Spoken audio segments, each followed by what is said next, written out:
Good morning. I'm here with my team, the Traveling Wilburys, today, presenting our solution for the Virginia Datathon 2023 on unmasking maternal mortality. My name is Syed, and I'm a statistical analyst. My teammate Josh is a process analyst. The dataset we are using today is from the Maternal Mortality Review Information Application, or MARIA for short. It contains information on 35 women in Virginia who died within 365 days of pregnancy in 2018. Hello, my name is Josh, and today I'll be talking about a single entry in that data set, entry 00FD, or short, I'll call her Maria. Maria lived in Charlotte County, just 2 hours drive away from here. She was a caregiver, she graduated high school, and she never married. Sadly, in 2018, she wouldn't make it to Christmas with her family. She died on December 5th. Her cause of death? Accidental overdose. This comment was attached to her death certificate.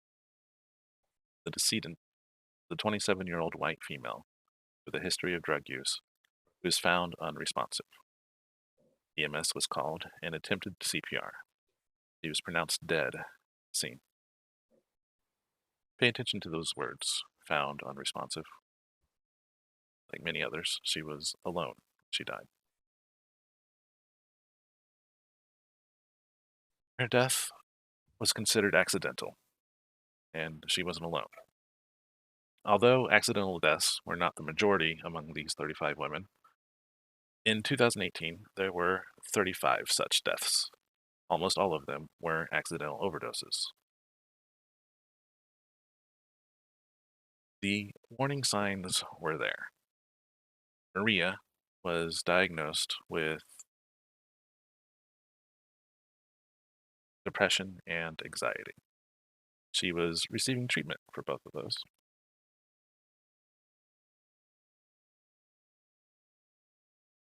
Again, she was alone. 100% of the women who died of an accidental overdose were previously diagnosed with a mental health condition.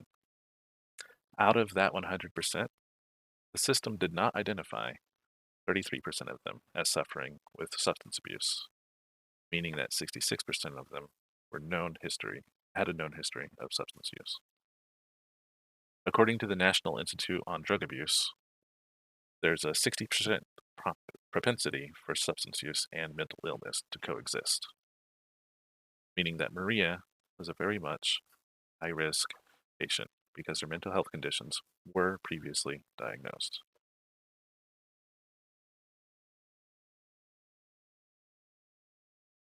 "83% of the deaths in data were avoidable, about 29 out of 35. Maria had stopped her treatment for depression and anxiety and substance use by herself. She was among the 85% of people who died of substance abuse but did not receive treatment for substance abuse after pregnancy. 46% never received treatment at all, all of whom had previously known mental health conditions. Maria's case was reviewed by the MMRIA, and they provided the following recommendations.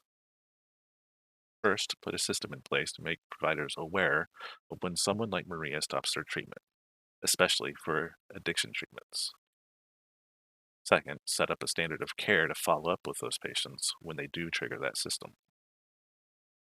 Out of all the critical factors contributing to a death in this dataset, access to care is the dominant category by a lot. And there are a lot of recommendations made by the MMRIA reviewers to that effect. I do mean a lot. On screen now is only 8 such recommendations out of 75 unique recommendations.